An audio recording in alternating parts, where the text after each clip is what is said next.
এই কাহিনীটা হলো আমাদের হিরো ইয়ান পাইয়ের। ছোটবেলায় সে দুর্বল হওয়ার কারণে সবাই তাকে মারধর করতো। এই দুর্বলই তার কাল হয়ে দাঁড়ালো। এখন তার সেক্ট বলেছে সে যদি শক্তিশালী না হয় তাহলে তাকে সেক্ট থেকে বের করে দিবে। এক রাতে তার কপাল বদলে গেল। একটি দুর্ঘটনার কারণে ওই পাথরটিতে মেন ক্যারেক্টারের রক্ত লেগে ওই পাথরটি চালু হয়ে গেল। তারপরে ওই পাথরটি থেকে অদ্ভুত পাওয়ার বেরিয়ে মেন ক্যারেক্টারের শরীরে প্রবেশ করে তার পাওয়ার অনেক গুণ বাড়িয়ে দেয়। আর থেকে শুরু হয় আমাদের এই মেন ক্যারেক্টারের জার্নি। কাহিনী শুরু দেখতে পাই আমাদের ইয়াঙ্কায়ের সাথে একটি স্টুডেন্টের মারপিট চলছিল। সে মারার তো দূরের কথা, সে উল্টা মার খেয়ে একদমই অবস্থা খারাপ, সে নিজেকেও বাঁচাতে পারছে না। এটি থেকে একটি লোক সে তার নামের নিচে তার নোট করতেছিল এবং এভাবেই সে একের পর এক মার খেতে থাকে এবং কম্পিটিশন করতে থাকে। সে কিন্তু দুর্বল সে মারপিট করতে থাকে। লিংসা প্রবীণের এল্ডার হিসেবে তাকে চেক করেছিল এবং বলছিল তোমার নার্ভস অনেক দুর্বল, যার কারণে তুমি কখনো কাল্টিভেট করতে পারবে না। এখানে মার খাওয়ার থেকে তুমি এক কাজ করো, এখান থেকে চলে যাও। এটা শুনে ইয়ান ভাই বলে না, আমি এখান থেকে যেতে পারবো না, কারণ আমার একটি স্বপ্ন আছে, আমি অনেক পাওয়ারফুল হবো। তখন এল্ডার বলে আমি জানি তুমি আমাদের স্টুডেন্ট, কিন্তু আমরা এমন স্টুডেন্ট রাখি না যে অনেক দুর্বল ও কাল্টিভেটও করতে পারে না। তুমি এখানে থাকতে পারবে, কিন্তু একটা শর্ত আছে, আমাদের সেট নিয়ম অনুযায়ী তুমি এখানে কাজ করে থাকতে পারবে। আমি তোমাকে স্টুডেন্ট হিসেবে রাখতে পারবো, কিন্তু তোমাকে আমি 3 বছর সময় দিলাম। এই 3 বছরের মধ্যে তুমি তোমার বডি টেম্পারেচার 3rd লেভেলে যেতে হবে এবং এই 3 বছরে তুমি যদি ব্রেক থ্রু করতে না পারো, তুমি জোর জবরদস্তি করে এখান থেকে বের করে দেওয়া হবে। তার কাছে 3 বছর সময় ছিল এবং এই 3 বছরের মধ্যে তাকে পাওয়ারফুল হতে হবে। ট্রায়াল ডিসেবল হয়ে বডি টেম্পারেচার 3rd লেভেল যাওয়ার জন্য তার সিনিয়রদের সাথে অনেক রিকোয়েস্ট করে ফাইট করতো। সিনিয়ররা এরকম সুযোগ হাতছাড়া করতো না, তারাও তাকে ধুমধাম মারধর করতো। মারধর করার মাধ্যমে তারা কিছু পয়েন্ট জিতে, যেটাকে বলে কন্ট্রিবিউট পয়েন্ট। এই পয়েন্ট দিয়ে যে কোনো কিছু করা যায়। সে অনেক মার খায় এবং মারার চেষ্টা করে, তবু সে হার মানে না। এরকম করতে করতে 3 বছর প্রায় শেষ হওয়ার কাছাকাছি ছিল, তবুও সে কোনো ইমপ্রুভ করলো না। হঠাৎ একটি মেয়ে তাকে দূর থেকে নজর রাখছিল। সে কি করে তার পুরোটা সে ভালোভাবে দেখছিল। সে অনেক মার খাওয়ার পরও তার অবস্থা অনেক খারাপ হয়, কিন্তু তারপরে সে হার মানে না। সে উঠে একটি লাথি মারে তার অপোনেন্টের উপর। অপোনেন্ট উঠলে গিয়ে দূরে ছিটকে যায় পড়ে। ওটা থেকে তার অপোনেন্ট অনেক রাগ হয়ে তার গলা টিপে ধরে, বলছে তুই এবার হার মান, নইলে তোকে মেরেই ফেলবো। এবং শরীরে অনেক রাগ রেখে থাকে, একটা আছাড় মারলো নিচে। আছাড় মারার পরও আমাদের মেন ক্যারেক্টার সে আবার দাঁড়িয়ে গেল। তার হার না মানাতে সবাই অবাক হয়ে দাঁড়ালো, বলছে সে হার মানছে না কেন, তো মার খাচ্ছে কেন। এবং দূরে গিয়ে সে একটি ঘুষি মারার চেষ্টা করেছিল, কিন্তু তাকে একটা লাথি মেরে তাকে নক আউট করে দেয়। এবং সে হেরে যাওয়াতে সবাই তাকে মজা নিচ্ছে, বলছে এই দুর্বল কখনোই আমাদের সাথে জিততে পারবে না। এবং তাদের পুরো বিশ্বাস ছিল সে কখনো ব্রেক থ্রু করতে পারবে না। ওদের চলে যাওয়ার পর ওই গুপ্তচর মেয়েটি এসে একটি সাজেশন নিয়ে রাখছিল। তখন বলছিল তুমি অনেক বোকা, তুমি বারবার অনেক শক্তিশালী ডিসেবলের সাথে মারপিট করে তুমি বারবার দুর্বল হয়ে যাও, কারণ এভাবে তুমি মার খেলে মারাও যেতে পারো, তাই নিজের খেয়াল রাখবে। এবং মেন ক্যারেক্টারের হাতে একটি ওষুধের বোতল দিয়ে তখন সে চলে গেল। এরকম বেশ থাকতে থাকতে বিকাল হয়ে গেল এবং তার চোখ খুললো। সে বলল হঠাৎ আমাকে এখানে কে এনেছে এবং আমার হাতে এই ওষুধের করতে গেলো, কে আমাকে সাহায্য করলো।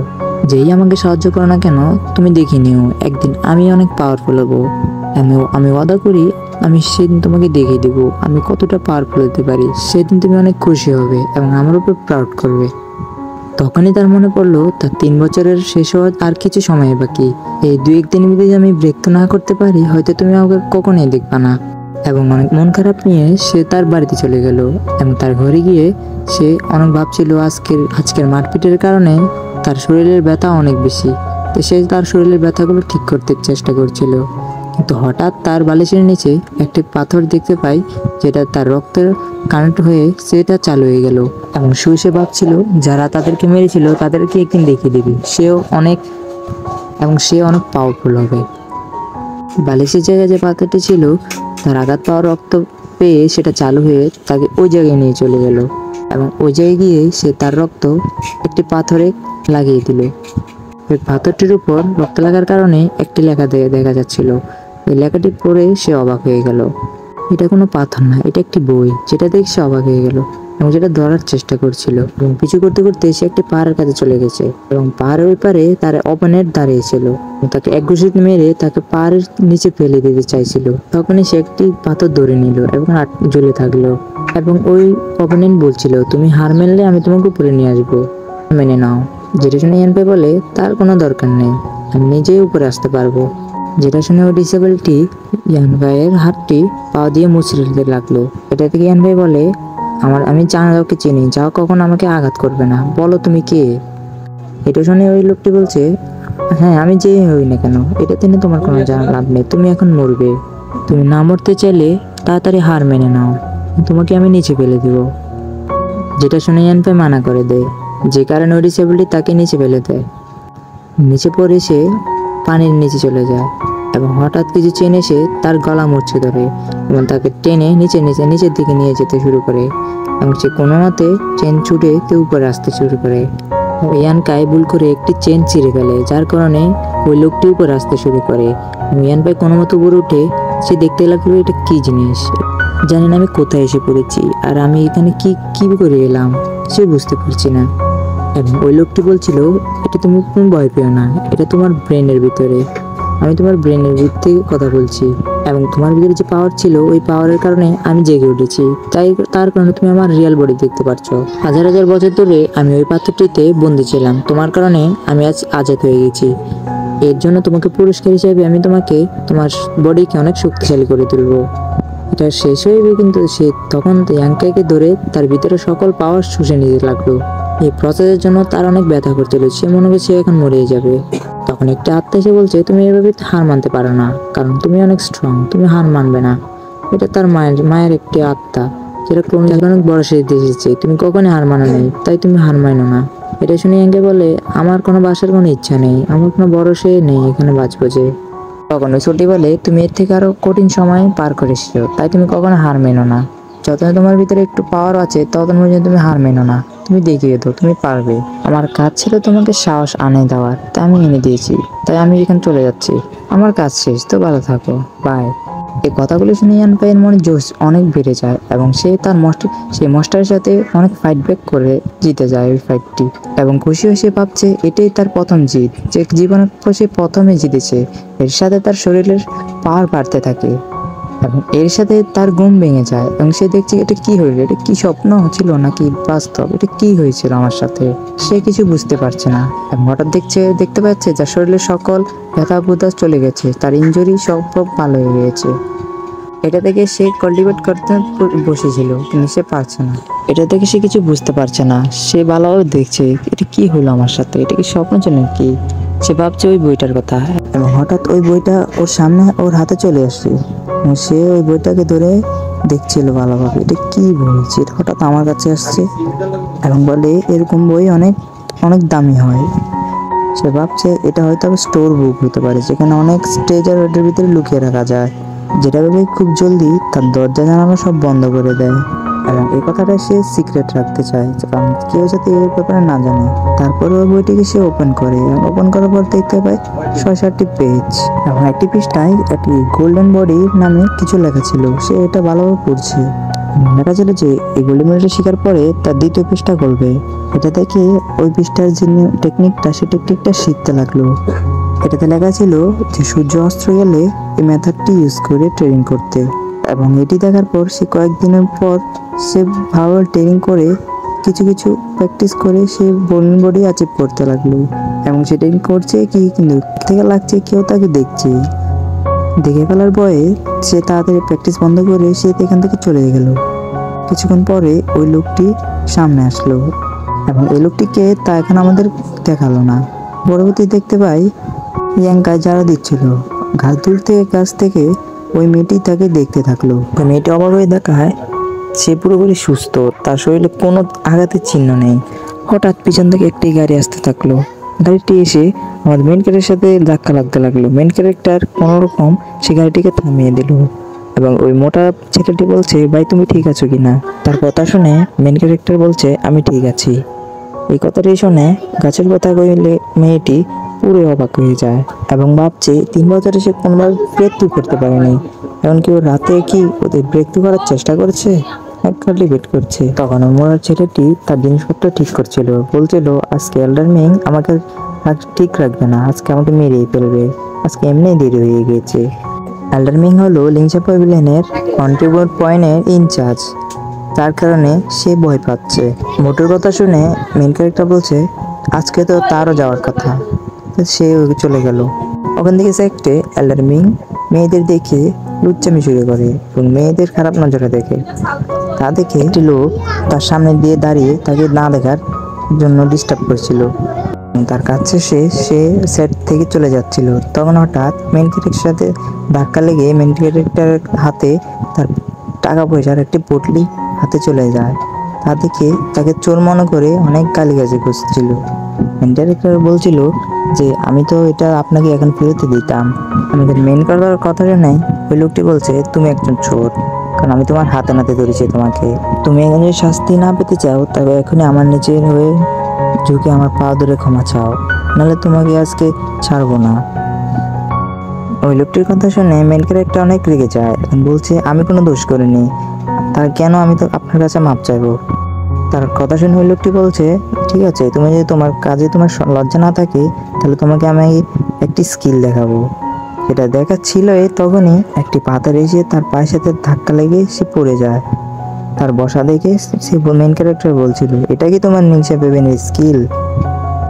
যেটা শুনে ওই লোকটি দাঁড়ানোর চেষ্টা করেছিল, কিন্তু সে দাঁড়াতে পারছে না এবং বলছিল এটা ওই বুড়ার কাজ, যার কারণে আমি আমার এই অবস্থা। ওই লোকটি বলছিল এল্ডার মিং তুমি যদি সবসময় ওকে বাঁচাও, তুমি যদি এবার আমাকে ঠিক না করে দাও, ওর যদি কোনো ক্ষতি না দেখতে চাও তাহলে আমাকে তাড়াতাড়ি রিলিজ করে দাও। এটা শুনে এল্ডার মিং তাকে তাড়াতাড়ি রিলিজ করে দেয় এবং ল্যাংড়াতে যেতে যেতে বলছে আমি এল্ডার মিং আমি তোমাকে ছাড়বো না। তখন সে ভিতরে গিয়ে দেখে এল্ডার মিং ঘুমাচ্ছে, তখন বলছি আপনি এখন আর নাটক করেন না, আপনি আমাকে বাঁচিয়েছেন, তো হয়েছে আপনার অভিনয় বন্ধ করুন, আমাকে বাঁচানোর জন্য আপনাকে ধন্যবাদ। এল্ডার মিং বলছি ধন্যবাদ দিলে কাম চলবে না, এর জন্য কিছু করতে হবে, আমাকে ধুমধাম একটি পার্টি দিতে হবে। আর কথা শুনে মেন ক্যারেক্টার বলে এল্ডার মিং এই বয়সে আপনার পার্টি মানায় না, তাড়াতাড়ি আমার পেমেন্ট দিয়ে দেন এই মাসের। তখন সে তার পেমেন্ট নিয়ে গুনছিল, তখন তার সিলভার কয়েন নিয়ে সে এখান থেকে চলে যাচ্ছিল, হঠাৎ ওই নাগা বলে এটি তার সামনে দিয়ে পড়লো। তা থেকে দেখে তার চোখ সরলো না, ভয়ে সে এখান থেকে চলে গেল। তখন এল্ডার মিং এর জুতা ওই মেয়েটির দিকে ছুঁড়ে মারলো, ওই মেয়েটিও জুতাটি ক্যাচ থেকে নিয়ে নিল। তখন ওই মেয়েটি বলছে সিনিয়র আপনি হয়তো ইয়াংকাইকে অনেক বেশি পছন্দ করেন, তাই তো এত আগ্রহ করছেন ওর প্রতি। তার কথা শুনে বলছে সে অনেক নেককার ও ভালো মানুষ, তাই জন্য আমি তার প্রতি খেয়াল রাখি। তখন একটি চালের দোকান দেখা, যেখানে আমার মেন ক্যারেক্টার ওখানে চাল কিনতে গিয়েছিল, হঠাৎ ওই লোকটি পড়ে যাচ্ছিল, তখন মেন ক্যারেক্টার তাকে ধরে ফেলে, তার হেল্প করে। দোকানদারের সাথে ইয়াংকাইয়ের অনেক ভালো সম্পর্ক ছিল, সব সময় তার দোকান থেকে সে চাল কিনতো, যার কারণে ইয়াংকাইকে আরো একটি বস্তা ফ্রিতে দিয়ে দিত। তখন তার ইয়াংকাইয়ের সাথে কথাই বলছিল, তখন পিছন থেকে দুইটি লোক এসেছিল, এসে কোনো কারণ ছাড়াই ইয়াংকাই চালের বস্তার উপর একটি লাথি মারে, যার কারণে চালের বস্তাটি অনেক দূরে গিয়ে পড়ে। ইয়াংকাই সেটা ক্যাচ ধরে ফেলে। ওই লোক দুটি বলছিল তোমার চালের মধ্যে বিষাক্ত কিছু আছে, যখন ওকে চালটি খেয়েছে তখনই সে চিকন হয়ে গেছে, এখন তার পেট ব্যথা হয়ে রয়েছে, এখন তুমি কিছু করো নইলে তোমার অবস্থা খারাপ হয়ে যাবে। আমি ওর মধ্যে চালটি খাইনি, নিলে আমার এই অবস্থা হতো। তখন দোকানদার বলছিল আপনাদের হয়তো কোনো ভুল হবে, আমার এই চালের কোনো খারাপ কোয়ালিটি নাই, আমার চাল পুরো ফ্রেশ, আপনি ভালোভাবে দেখেন। কিন্তু তারা মানছে না, তারা ওকে মারতেই যাবে, তখনই আমাদের ইয়াংকাই এসে তাদের কাঁদিয়ে দূরে ফেলে দেয়। সে নিচে পড়ে যাওয়ার সময় তার কোমর থেকে একটি টাকার ব্যাগ পড়ে যায়, সেই ব্যাগটি দেখে মেন ক্যারেক্টার বলছে এটা একটা অনেক চেনা চেনা ব্যাগ লাগছে, এটা কার হতে পারে, কোথায় যে দেখেছি। এসব দেখে দোকানদার বলছিল আপনি ভালোভাবে দেখেন এবং আপনার ভাইকে আপনি ডাক্তার দেখান, যদি কোনো টাকা পয়সা লাগে আমি হেল্প করতে রাজি আছি।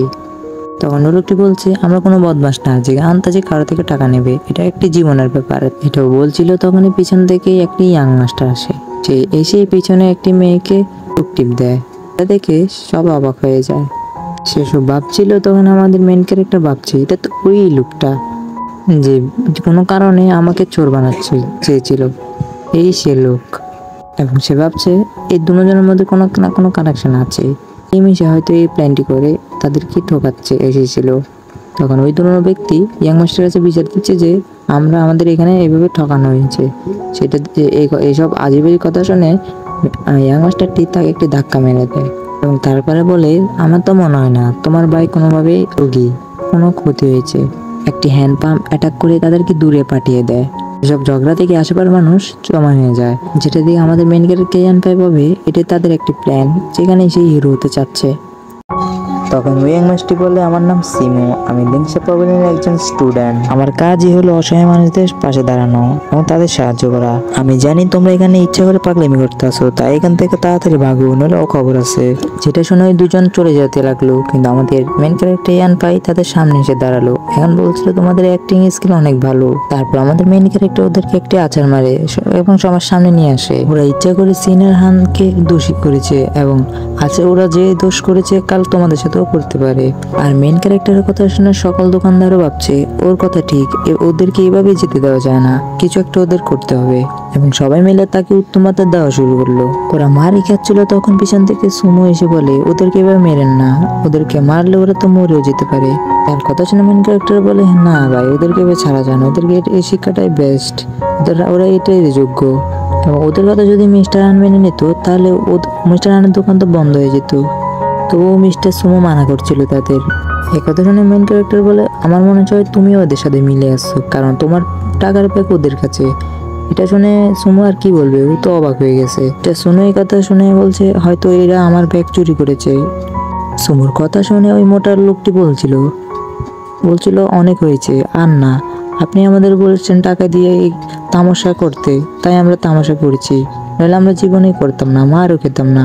এর ফলে আপনি এখানে হিরো হয়ে যেতেন। যেটা শুনে সুমু বলছে, না না, এর কথা মিথ্যে। তারপরে মোটা লোকটি বলে, গ্রামবাসী এই সুমুই আমাদেরকে এগুলো করতে বলছে, কারণ সে দোকানদারের মেয়েকে পছন্দ করে। সুমু মনে মনে ভাবছে, আমার প্ল্যান তো ফেল হয়ে গেছে, দোকানদারের মেয়েও এখন আর আমাকে পছন্দ করবে না। সে যেতে যেতে বলছে, ইয়ান, আমি তোমাকে ছাড়বো না, যা করেছো আমি তার বদলা নিব। সেখান থেকে চলে গেল এবং সবাই মিলে ধন্যবাদ জানালো আর অনেকগুলো গিফট দেওয়ার চেষ্টা করছিল। এবং তা দেখে ইয়ান পাই তার সবাইকে মানা করে দেয় এবং দোকানদার ইয়ান পাইয়ের প্রতি অনেক খুশি, কিন্তু তার অনেক ভয় লাগছে। আমার টেনশন হচ্ছে তুমি তোমার জন্য কোনো না কোনো খারাপ কিছু করবে, যে তোমার পিছনে পড়ে গেছে। এবং ইয়ান পাই বলে সেটের কিছু রুলস আছে যেটা সে কখনোই ভাগ নেবে না। তখন ইয়ান পাইয়ের নজর পড়ে দোকানদারের মেয়ের উপর, তখন সেও মেয়ের দিকে দেখে লজ্জা পেয়ে সেখান থেকে এগিয়ে চলে যাচ্ছিল। মনে হয় ইয়ান পাইকে মেয়েটি পছন্দ করে। ইয়ান পাই কিন্তু এসব ঝামেলা করতে চাচ্ছিল, যার জন্য সে ওখান থেকে তাড়াতাড়ি চলে গেল। ওখান থেকে গিয়ে ঘরে চলে গেলেন। ঘরে দিয়ে যে তার বইটি ভালোভাবে চেক করছিল, ও বইটিতে এখন 3rd পেজও করে গেল। এখন তার থেকে একটি কড়াই মিললো, যেটাকে কোল্ড্রন বলে। কড়াই দিয়ে সে ভালোভাবে দেখছিল কি করা যায়। এক কড়াই চালানোর জন্য কিছু মেডিসিন পাতা দরকার, যেটা ওর কাছে ছিল না। এবং বই থেকে কিছু মেডিসিনের নাম উল্লেখ করা আছে, 3 লিফ, ফ্লেম, সোল ফ্লাওয়ার আর ডেড উড ঘাস। ইয়ান পাই যদি এই 2 মেডিসিন সঙ্গে তার কাল্টিভেট স্পিড অনেক গুণ বেড়ে যাবে। কিন্তু আমাদের মেন ক্যারেক্টার এই পাতাগুলোর নাম কোনোভাবে মনেই করতে পারছে না। তে ভাবছে এলেন মিং এর সাথে যে যোগাযোগ করবে এবং জানবে এগুলো কোথায় পাওয়া যায়। তারপরের দিনে সকালে সে তাদের অ্যান্ডমিনের কাছে চলে গেল, যেখানে দেখা অ্যান্ডমিন এখানে ঘুমাচ্ছে। অ্যান্ডমিন সে বলছিল আমার এই মেডিসিনগুলো লাগবে, যেটা শুনে অ্যান্ডমিন তাকে একটি বই দেয় যেখানে অনেকগুলো মেডিসিনের নাম লেখা আছে, যেখানে বিভিন্ন ধরনের মেডিসিনের নাম লেখা ছিল। যেটা দেখে সে অবাক হয়ে যায়। সে যে মেডিসিনগুলো খুঁজছিল এবং সেই মেডিসিনগুলো বিষাক্ত, সেটা জেনে অবাক হয়ে গেছে। অ্যালার্মিং বলে সব ধরনের পাতার মধ্যে কিছু বিষাক্ত পয়জন টক্সিক পাওয়া যায়, এটা সঠিক কিছু ওষুধের সাথে মিক্স করলে তা অনেক পাওয়ারফুল ওষুধ তৈরি করা যায়। এবং অ্যালার্মিং আরো বলে যে তুমি যে মেডিসিনগুলো করছো সেটা অনেকগুলো বিপজ্জনক এবং বিষাক্ত। নর্মালি কোনো দোকানদার তার জন্য এগুলো বিক্রি করে না। তোমার যদি প্রয়োজন হয় আমি তোমাকে বলছি এটা কোথায় পাবা তুমি। যেটা শুনে মেন ক্যারেক্টার ভাবছে অ্যালার্মিং তো এরকম ফ্রিতে কখনোই কথা বলে না, হঠাৎ এখন কি হলো। আমার মিডিয়া কথার কিছু না কিছু রহস্য আছে, আমি জিজ্ঞেস করি। সেগুলো মনে মনে ভাবছিল। তখন অ্যালার্মিং বলে আমাদের লিংসা পাভিলিয়ন থেকে 30 মাইল দূর একটি পাহাড় আছে, যে পাহাড়টির নাম হলো ব্ল্যাক মিন মাউন্টেন। ওখানে তুমি ওইসব মেডিসিন গুলো পাবে এবং তার সাথে আমার এই বইটি নিয়ে যাও, যেখানে তুমি এই বই দেখে সব মেডিসিন গুলো খুঁজে পাবে। তখন মেন ক্যারেক্টার বলে আপনি এখানে আমাকে এভাবে সাহায্য করেছেন, এর বদলে কি চান তা আমাকে তাড়াতাড়ি বলুন। তখন অ্যালার্মিং বলে আমি একদম সেলফিশ না যে এটা আনাবো, ঠিক আছে তুমি যা আনতে চাও আমার জন্য এই মেডিসিনটা আনবে। তার মধ্যে হলো সাউথউড গ্রাস, থিয়ানাল গ্রাস, সানলাইট গ্রাস আর হোয়াইট গ্রাস নিয়ে আসবে। তুমি যদি ঘাসগুলো ডজন ভরে আনো তাহলে আমার জন্য অনেক মজাই হবে। ওই ঘাস যদি আনো তার বলতে আমি তোমাকে কিছু কন্ট্রিবিউট পয়েন্ট দিব। তখন ইয়ান পাই বলে হ্যাঁ আমি জানতাম আপনি ফ্রিতে কোনো কাজ করে দিবেন না। মেইন ক্যারেক্টারের কথা শুনে অ্যালার্মিং বলে জানি না আমি আবার তোমার পিছে কখনোই লাগলাম যার পর তুমি আমার সাথে এরকম ব্যবহার করছো এবং আন্তাজিও আমার উপর দোষ দিচ্ছ। আচ্ছা এখন এগুলা বাদ দাও, পাহাড় এখান থেকে অনেক দূর, আমি সেট থেকে 3 দিনের ছুটির ব্যবস্থা করছি। এখন তুমি যাওয়ার পরে খুব তাড়াতাড়ি আসার চেষ্টা করবে, ঠিক আছে? মেন ক্যারেক্টারে যাওয়ার পরে অ্যালার্মিং আবার আগের মতো শুয়ে পড়েছে এবং ইয়ান পাই ওখান দিয়ে অনেক লম্বা সময় অপেক্ষার পর সে পাহাড়ে চলে এসেছে এবং বিভিন্ন ধরনের ঘাস কালেক্ট করতে থাকে এবং অ্যালার্মিং এর বলা সেই ঘাসগুলো কালেক্ট করতে পারছে না, সেগুলো তাগুলো খুঁজে পারছে না এবং সে বইয়ের তথ্য অনুযায়ী লেখা আছে যে এই গাছ যেখানে জন্মায় সেখানে আর কোনো গাছ জন্মাতে পারে না, ওইখানে ওই গাছটি পাওয়া যাবে। এবং ইয়ান পাই ভাবছিল এটা কোথায় পাওয়া যাবে, সে ভাবছিল পিছন থেকে একটি শুয়োর এসে তাকে ধাক্কা দেওয়ার চেষ্টা করছিল, কিন্তু পিছন থেকে 2টা লোক এক তীর মেরে নিচে ফেলে দেয়। ওই লোক দুটোটা ইয়ান পাইকে বলছে এটা অনেক খতরনাক জঙ্গলি শুয়োর যেটাকে কোনো অস্ত্র ছাড়া মারা যায় না, তাই তুমি আমাদের পিছে থাকো। তখন ওই জঙ্গলি শুয়োরটি ওদের দিকে এগিয়ে আসছিল। ওই 2জন শিকারী তীর মারার পরেও ওই শুকুরটির চামড়ার ভিতরে ঢুকছে না, যার কারণে সে শিকুরটি মারা যাচ্ছে না, যার কারণে ওরা তাড়াতাড়ি ওখান থেকে ভাগছিল। কিন্তু ইয়ান ভাই ভাবছে আমি বডি লেভেলে 4 লেভেলে আছি, এখন আমি তো ওর সাথে ফাইট করতে পারবো এবং ওই শুকুরের সাথে ও ফাইট করার চেষ্টা করছিল। তখন ইয়ান ভাই তার একটি লাথি দিয়ে ওই শুকুরটি দূরে ফেলে দেয়, যার কারণে ওই শুকুরটি নক আউট হয়ে যায়। তখন ওই জঙ্গলের 2জন লোক ইয়ান ভাইকে ধন্যবাদ জানায়, বলছিল তুমি না থাকলে জানি না এখানে কি হয়ে যেত। তাদের ধন্যবাদের কথা শুনে ইয়ান পাই বলে আমাকে এভাবে ধন্যবাদ জানেন, আর আমি এই এলাকায় নতুন, আমি এখানে কিছুই চিনি না, যদি একটু সাহায্য করতেন। এবং ইয়ান পাই বলে এই পাহাড় কি আপনি জানেন যে এখানে কোনো গাছই জন্মায় না, এরকম কোনো জায়গা আছে? হ্যাঁ বলে এখানে একটি জায়গা আছে যার নাম হলো ডেড ভ্যালি, ওখানে অদ্ভুত সব কি জানি হয়, ওখানে কোনো গাছ জন্মায় না, ওখানে যেতে পারো তুমি। এবং ইয়ান পাই তাদের সাথে ওখানে চলে গেছে। যাওয়ার পর ইয়ান পাই তার ডেটউড গাছটি পেয়ে যায়, যেটা দেখে অনেক খুশি হয়ে যায়। ওই শিকারী লোকটি বলে যে তুমি এখানে জঙ্গলটা অনেক ভয়ঙ্কর, তুমি আজকে রাত আমাদের সাথে থাকতে পারো। এই কথাটি ইয়ান পাই অনেক ভালো লাগে, যে বলে হ্যাঁ আমি একা থাকলে আমার অনেক বিপদ হবে, তাই আজকে আমি তাদের সাথে থাকি। তারপরের দিন সকালে উঠে ইয়ান পাই দেখে তারা দুজনে ওখান থেকে চলে গেছে। তখনই সে তাড়াতাড়ি তার কাল্টিভেট শুরু করে দেয়। ওর শরীরে অদ্ভুত রকম ভাব বাড়ছিল, ওর মনে হয় এখন ব্রেক থ্রু করবে, যার কারণে সে গোল্ডেন বডি অ্যাক্টিভ করে প্র্যাকটিস করতে থাকে। তখন সে তার এনার্জি আশেপাশে ছড়িয়ে প্র্যাকটিস করতে থাকে এবং কিছুক্ষণের মধ্যেই সে তার ব্রেক থ্রু করে ফেলে। সে এই ব্রেক থ্রু দেখে অনেক খুশি হয়ে যায়। সে আরো ভাবতে তাই সে যদি আরেকটি পাওয়ারফুল হাব পেয়ে যায় তাহলে তার কাল্টিভেট আরো তাড়াতাড়ি হবে। ওইগুলো ভাবছিল তখন হান্টার জ্যাং এর আওয়াজ শুনতে পায়। তখন সে দেরি না করে তাদের পিছু করতে থাকে, তাদের খুঁজতে থাকে। আওয়াজ শুনতে শুনতে দেখে একটি ঘর মধ্যে একটি স্পাইডার তাদেরকে জাল দিয়ে আটকে দিয়েছে, তাদেরকে আক্রমণ করতে এগিয়ে আসছিল। তখন আমার মেইন ক্যারেক্টার কোনো মতে ইট পাথর মেরে মাকড়সাটিকে দূরে পাঠিয়ে দেয়। মানে ওই হান্টার বলছিল প্লিজ আমার ছেলেকে বাঁচাও, আমার ছেলেকে ওই মাকড়সার ভিতরে জালের ভিতরে আটকে রেখেছে। এই কথা শুনে মেইন ক্যারেক্টার গুহার ভিতরে চলে যায়। ও গুহার ভিতরে ঢুকে দেখে কিছু মানুষের কঙ্কালের হাড্ডি রয়েছে নিচে, সেদিকে খুব অবাক হয়ে ভয় পেয়ে যায়। তখন যে ভাবছে এই মাকড়সাটা অনেক মানুষকে খেয়েছে, তখন সে পিছলে নিচে পড়ে যায়।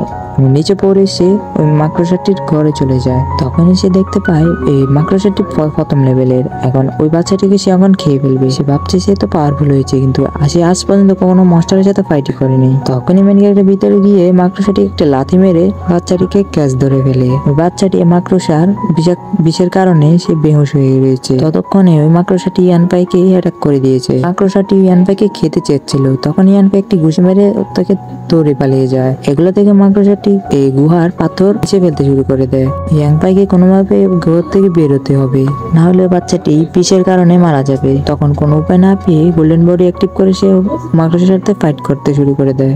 এভাবে সে ফাইট করে থাকে, কিন্তু সে অনেক ব্যথা পায়, কিন্তু সেই ব্যথা এখন আর গায়ে লাগে না, ইনজুরিগুলো আগের মতো ব্যথা করে না, যার কারণে সে ওই মাকড়সার পা ভেঙে ওর জালে আগুন ধরিয়ে দেয়। ইয়াং পাইয়ের মনে হচ্ছে মাকড়সা এতক্ষণে মারা গেছে। ইয়াং পাই ওই বাচ্চাটাকে দেখছিল, কিন্তু পিছন থেকে ওই মাকড়সাটা তাকে জাল দিয়ে পেঁচিয়ে দেয়। সাথে সাথে মাকড়সা তার পা দিয়ে ইয়ান পাইকে আঘাত করে দেয়, কারণ ইয়ান পাই অনেক ব্যথা করে। তখনই একটা পা ভেঙে সে মাকড়সাটির চোখ দিয়ে ঢুকিয়ে দেয়। তারপরে গোল্ডেন বডি অ্যাক্টিভ করে সেই মাকড়সার উপর হামলা করে। অনেকক্ষণ অ্যাটাক করার পর ফাইনালি ওই মাকড়সাটি মারা যায়। তারপরে ইয়ান পাই ওই বাচ্চাটিকে নিয়ে গুহার বাইরে চলে যায় হান্টার জ্যাং তার ছেলেকে জীবিত দেখে সে অনেক খুশি হয়ে যায় এবং মেন ক্যারেক্টারকে ধন্যবাদ জানায়। তার কথা শুনে মেন ক্যারেক্টার বলে, মাকড়সার বিষের কারণে আপনার ছেলে অজ্ঞান হয়ে রয়েছে। গুহার মধ্যে থেকে অনেকগুলো বিশেষ গাছ নিয়ে আমি ওষুধ বানিয়ে আপনার ছেলেকে ঠিক করে দিব। ওই গুহা থেকে অনেকগুলো গাছ কালেক্ট করে ওই ছেলেটিকে সুস্থ করে দেয়। ছেলেকে চিকিৎসা করে দেওয়ায় ওই হান্টারটি ইয়ানফাইকে ধন্যবাদ জানায়। হান্টারটি বলে, আমি সারা জীবন আপনার কৃতজ্ঞতা থাকবো, আপনি আমার ছেলেকে বাঁচিয়েছেন। তার কথা শুনে ইয়ানফাই বলে, আপনিও আমাকে অনেক সাহায্য করেছেন, এটা তার কাছে কিছু না। আপনার ছেলেকে গ্রামে নিয়ে ভালো একটি ডাক্তার দেখাবেন, তাহলে সুস্থ হয়ে যাবে। এটা শুনে এই হান্টারটি তাকে থ্যাংক ইউ জানায় এবং সে বলে, আপনার জামা কাপড়টি খুলে ফেলেন।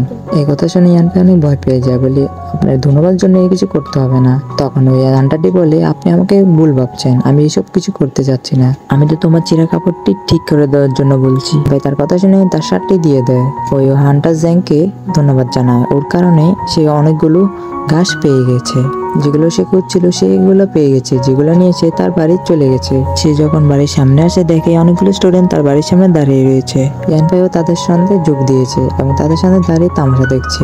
তখন মিস্টার সুমো বলে, এই তো অনেক গরিব, এই তো থাকার মতো একটু ঘরও নেই। তখন তার সাথে লোকজন বলে, ইয়ানফাইয়ের তো কোনো পাওয়ারই নেই, যার কারণে আমাদের সেক্ট তার উপর কোনো মনোযোগ দিচ্ছে না। এর কারণে সে কিছুদিন আগে অনেক মারও খেয়েছে। যেটা শুনে সুমো বলে, ওয়াহ, আমি তো খুশি হয়ে গেছি, আমার মনে তো অনেক শান্তি বইছে, কিন্তু যতদিন পর্যন্ত সে সেক্টে আছে ততদিন পর্যন্ত আমার রাতে ঘুম আসবে না। তখনই সে ডাকতে থাকে ইয়াংকাইকে। ইয়াংকাইকে বলে, ইয়াংকাই তুমি ঘর কি করছো, ঘর থেকে এখনই বের হও, নাহলে তোমার অবস্থা খারাপ হয়ে যাবে। অনেক কোড ডাকার পরও কোনো রেসপন্স না পাওয়াতে তারা মনে করে ইয়ানফাই সাইড থেকে চলে গেছে। ওরা বলতে থাকে, আমাদের ইয়াং মাস্টারের অনেক সুনাম, যার কারণে আমার ইয়াং মাস্টারের ভয়ে ও সেট থেকে পালিয়ে গেছে। তাদের কথা শুনে সুমো অনেক রেগে বলছে, ইয়ানফাইয়ের জন্য আমার পুরো সেটিংটাই নষ্ট করে দিয়েছে। যতক্ষণ পর্যন্ত আমি ওকে শাস্তি দিতে পারবো না ততক্ষণ পর্যন্ত আমার মনের কোনো শান্তি আসবে না। তোমরা দেরি করো না, তাড়াতাড়ি এই ঘরটা জ্বালিয়ে দাও। যতক্ষণ এই ঘরটি জ্বলবে না ততক্ষণ পর্যন্ত আমার মনও শান্তি হবে না। তারা অনেক মানা করছিল ওই ঘরটি জ্বালাতে। সে নিজে জ্বালানোর সিদ্ধান্ত নেয়। সে বলছে, আমি নিজে এই ঘরটি জ্বালিয়ে ছাড়কার করে দিব। ইয়ানফাই পিছন থেকে এসে কাঁধে হাত দিয়ে বলে, তোমরা এখানে কি করছো এবং তোমরা আমার ঘর কেন জ্বালাতে যাচ্ছ? তখন সুমো বলে, এই ঘরটি হলো ইয়ানফাইয়ের, যেটা আমি জ্বালাতে যাচ্ছি। আমার জন্য এটুকুই যথেষ্ট, আর কিছু দরকার নেই। এবং সে ভালোভাবে দেখেছে সে আর কেউ না, সে তো আমার ইয়ানফাই, যে ওর সাথে কথা বলছিল। সুমো মনে মনে ভাবছে, আমার সাথে এত লোক আছে, ও তো আমার সাথে কিছু করতে পারবে না। ওই দিন যে অপমান করেছিল তার প্রতিশোধ নিতে আমি এসেছি। আজকে দেখাবো তোকে মজা, আজকে তোকে মেরে জাহান্নামে পাঠিয়ে দিব, নইলে আমার মন শান্তি হবে না। ইয়ানফাই ওর হাত থেকে মশালটি নিয়ে পানিতে ফেলে দিল। ইয়ানফাই বলে, আমার সাথে তোর ঝগড়া, আমার ঘরের সাথে কি শত্রুতা তোর? আমার ঘর কেন জ্বালাবি তুই? সুমো বলে, ঠিক আছে, নাহলে এবার ফাইটের জন্য প্রস্তুত হয়ে যা। ইয়ানফাই বলে, ঠিক আছে, আমি আমার বাস্কেটটা রেখে আসি। সুমো তার চামচাদের বলছে, আমি শুনেছি ইয়ানফাই বলে কখনো হার মানে না। এই সুযোগে তোরা ভালোভাবে পিটুনি দিবি, যাতে ইয়াং মাস্টারের সাথে পাঙ্গা নেওয়ার মজা কি জিনিস সে বুঝবে। ততক্ষণে ঘর থেকে ইয়ানফাই চলে এসেছে। এখন বলে, জিনার কারণে তোর সাথে ফাইট করতে চাই না, ভালো হবে যে তুই তার চামচা নিয়ে এখান থেকে চলে যা। এ কথা শুনে সুমো বলে, না, তুই যদি ফাইট করতে না চাস তাও আমার পায়ে ধরে আমাকে মাপ চা, বাবা বলে আমাকে ডাক, তাহলে আমি তোকে মাফ করে দেব। তার কথা শুনে ইয়ানফাই বলে, আমি শুনি তোর গ্র্যান্ডপা এখানে সেকেন্ড হ্যান্ডার, তার জন্য তুই এখানে তো বাহাদুরি দেখাচ্ছিস। যাই হোক, তুই এখান থেকে চলে যা, নাহলে মারকে নিজের চেহারাটাও চিনতে পারবি না। তখন পিছন থেকে লাল একটি স্টুডেন্ট এসে বলছে, আমি বডি টেম্পারেচার 5 লেভেলে আছি, আমার নাম হলো যাও, আমার সাথে ফাইট করতে চাইলে এখানে চলে আস। যাওয়ার কথা শুনে ইয়ানফাইও রাজি হয়ে যায়। তখন ফাইট করার জন্য সামনে চলে আসে। তখন যাও বলে, আমি তোমাকে তিনটা সুযোগ দিব, 3টা সুযোগ যদি আমাকে মারতে পারো তাহলে তুমি জিতে যাবে, আর যদি হেরে যাও তাহলে তোমার অবস্থা কি হবে তো কেউ জানে না। অনেক দূরে একটি গাছের উপরে ওই গুপ্তচর মেয়েটি ইয়াংকাইকে নজর রাখছিল। সে বলছে, পুরো সেক্টে জানে ইয়াংকাই 3 লেভেলে বিরক্ত করেছে, কিন্তু সে এখন এতটা স্ট্রং না যে 5 লেভেলের স্টুডেন্টের সাথে সে ফাইট করে জিতে যাবে। ওদিকে ইয়ানফাই ফাইট করার জন্য আগে ব্যায়াম করে রাখছে। যেটা থেকে যা বলছে, এত অভিনয় করার দরকার নেই। সেক্টে সবাই জানে তুমি একটা লুজার, তুমি অনেক দুর্বল, তাড়াতাড়ি 3 মুভের ইউজ করো। এটা বলছে তার পেটের মাঝখানে একটি ঘুষি মেরে তাকে দ্বিতীয় মেরে আকাশের উপরে পাঠিয়ে আবার তৃতীয় মেরে তাকে মাটির নিচে মিশিয়ে দেয়। তার সাথে সে নকআউট হয়ে যায়। এই মুভটা দেখে সবাই অবাক হয়ে গেছে। ওই গাছ থেকে ওই মেয়েটি নিচে পড়ে যায়। ওই মেয়েটি মনে মনে ভাবছে, এই কম সময়ের মধ্যে ইয়ানফাই এত পাওয়ারফুল কিভাবে হলো, তার শক্তি কিভাবে বাড়লো। তখন দিয়ে ইয়ান ভাই ভাবছে আমি ওকে এত জোরে মারতে চাইনি, জানি না কিভাবে আমার পাওয়ার এত মনে হয় এত বেড়ে গেছে। যেটা দেখে সুমো অনেক রেগে যায়, এখন বলে এবার তো তুমি জিতে গেছো, এরপরের থেকে আমি পালাবো তৈরি আসবো। যেটা বলে সে ওখান থেকে চলে যায়। ইয়ান ভাইও তার মেডিসিন নিয়ে সেক্টে চলে যায়। সেক্টে গিয়ে দেখে এলার এখানে ঘুমাচ্ছে, যেখানে সে আওয়াজ করেছে। আওয়াজ করার কারণে এলার জেগে যায়। ইয়ান ভাই বলে আমি নিজের জান বাজি রেখে এই হাফ স্কুলে এনেছি, আর আপনি এখানে আরামে ঘুমাচ্ছেন। দেখেন আমি সবগুলা ঘাস নিয়ে এসেছি, কিন্তু এলারমিন যে ঘাসগুলো আনতে বলেছিল সেগুলো সে একটু আনেনি, যার কারণে এলারমিন অনেক মন খারাপ হয়ে গেছে। ইয়াঙ্কায়ের মন রক্ষার জন্য কিছু সিলভার কয়েন দিয়ে দিবে। তার সাথে ইয়াঙ্কা একটি স্পেশাল গাছ দেখালো, এই গাছটা ওই গুহা থেকে আনছে।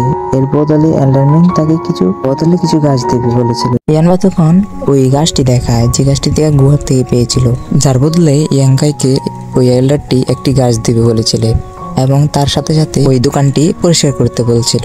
সে বলছে ঠিক আছে, এটা নিয়ে সে দৌড় মারে এবং সে তার বাড়িতে চলে যায়। ঘরে গিয়ে গাছগুলো দিয়ে সে কুলডনের মধ্যে রেখে দেয় এবং সে কুলডনটা অ্যাক্টিভেট করার সাথে সাথে ওই কুলডনের থেকে অনেক বিষাক্ত ধরনের গ্যাস বেরোতে থাকে, যার কারণে ইয়ান ভাইয়ের কাছে থাকা গোল্ডেন বাড়ি অ্যাক্টিভেট হয়ে তার পাওয়ার বাড়াতে থাকে।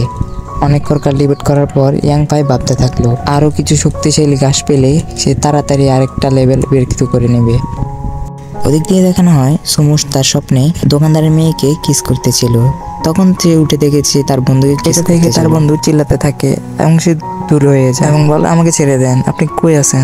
ডাক দেওয়ার কারণে তার ঘুম থেকে সে উঠে যায়। সে উঠে দেখে সে তার বন্ধুকে চুমা দিচ্ছিল। এটা শুনে সে অবাক হয়ে যায়। সে তার বন্ধুকে বলে দেয় রাতে কখন আর আসবে না, তোমার ইজ্জত চলে যাবে। যেটা শুনে তার সাথীরা বলে আপনি তো বলেছেন আমাদের আসতে। সুমু বলে হ্যাঁ, আরে তুমি তো ভুলে গেছি, আমি তো রেগেছি তো। হ্যাঁ, এখন তোমার জন্য এসেছো, আমরা ভালোভাবে ভাবো কেন থেকে কিভাবে কি মজা থাকানো যায়, কিভাবে তার সাথে প্রতিশোধ নেওয়া যায়, নইলে আজকে ঘুমাতেই দেবো না তোদের। তাদের মধ্যে একজন বলে আমার কাছে একটা মজাদার প্ল্যান আছে, যেটা শুনলে আমরা ইয়ান ভাইকে মজা দেখাতে পারবেন। ওই আইডিয়াটা শুনে সুমুর অনেক পছন্দ হয়। তারপরের দিন দেখা ইয়ান ভাই সে তার ঝাড়ু দেওয়ার ডিউটি করছিল। তখনই সুমুর চামচা ইউনটেন এসে বলে আরে ইয়ান ভাই কি করছো এখানে, এবং বলে কালকে যে ফাইটটা করেছেন সেটা দেখে তো পুরো মারাত্মক ছিল, আপনি চাউকে অনেক ভালোভাবে মারছেন, এটা দেখে আমি অনেক খুশি হয়েছি। ইয়ান ভাই তাকে থেকে মনে হচ্ছে এটা তো সেই সুমুর চামচা, আমাকে কেন তেল মালিশ মাখছে এখানে, কিছু তো একটা গন্ডগোল তো আছে। তখন ইয়ান ভাই বলে ওই যাওয়ার সাথে কি তোমার সাথে কোনো ঝগড়া ছিল। তখন সে বলে আরে ইয়ান ভাই ব্রাদার, জিয়ানকে তো আমি দেখতে পারি না, সে একটা জানোয়ার, আমাকে শুধু মারধর করতো, তাই আমি আপনার কাছে জিজ্ঞাসা করছি। যেটা শুনে ইয়ান ভাই বলে হ্যাঁ সে তো একটা জানোয়ারই, এবং সুমো একজন জানোয়ার, সে মানুষের রূপে একজন জানোয়ারই। এবং আমি আরও শুনেছি মানুষের কাছে, আমি এটাও শুনেছি যে তার নামে মানুষ বদনাম করে, সে একটা অসভ্য বেয়াদব লুচ্চা লম্পট চাঁদাবাজ চোর ডাকাত সবকিছুই বলে মানুষ তার নামে, এবং তার মতো মিথ্যাবাদী পৃথিবীতে হয়তো কেউই নেই। এবং দূর থেকে সুমু তার কথা শুনছিল। ইয়ানফার কথা শুনে সুমুর অনেক রাগ হয় এবং তার রাগ থেকে তার সাথীরা বলে রাগ করেন না, কিছু হবে না, ঠান্ডা হয় না, আমরা ওকে মজা দেখাবো, এখন রাগ করলে প্ল্যান পুরো নষ্ট হয়ে যাবে। এগুলো শুনে ইউনটিয়ান বলে হ্যাঁ আপনি ঠিকই বলছেন সিনিয়র, এইগুলোই তার মধ্যে আছে বেশি বেশি করে, যে এইগুলোরই যোগ্য। সুমুর মুখ দেখে আমার মাথা গরম হয়ে যায়, পারি না মুখটাকে ভেঙে চুরমার করে দিই।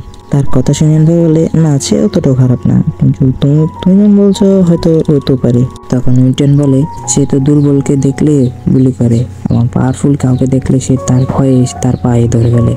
সুমু দূর থেকে এগুলো শুনে তার বুকে ব্যথা শুরু হয়ে যায় এবং আর কিছু কথা শুনলে হয়তো সে হার্ট অ্যাটাক করে ফেলবে।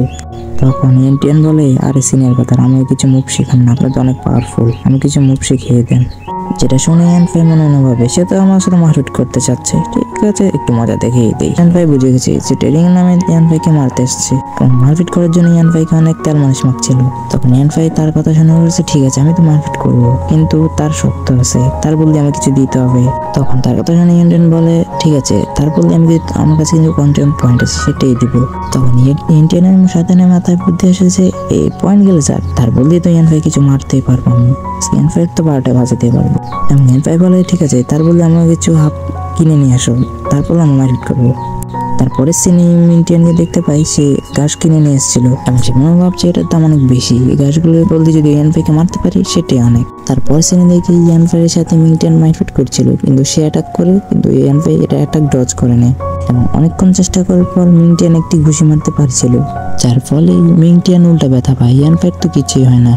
যেটা থেকে মিংটিয়ান তার সেকেন্ড স্কিল ইউজ করতে থাকে এবং ইউজ করে সে ইয়ানফাইয়ের চারদিকে ঘুরতে থাকে এবং ঘোরার সাথে সাথে সে তার চারিদিকে কিছু পাম্প অ্যাটাক করে, কিন্তু ইয়ানফাইয়ের গোল্ডেন মুডের কারণে তার কিছুই হয় না। এখন আক্রমণ করার সময় হলো ইয়ানফাই লাভ দিয়ে মিংটিয়ানকে একটি লাথি মেরে তাকে দূরে ফেলে দেয় এবং মিংটিয়ানের উপরে উঠে তাকে ঘুষে মারতে থাকে। ইয়ানফাই ঘুষি মারতে মারতে বলে, জুনিয়র তুমি আমার ঘুষি খেতে থাকো, ওই ঘুষি সারা জীবন মাঝে থাকবে, এটা তোমার শিকার জন্য বেস্ট একটি।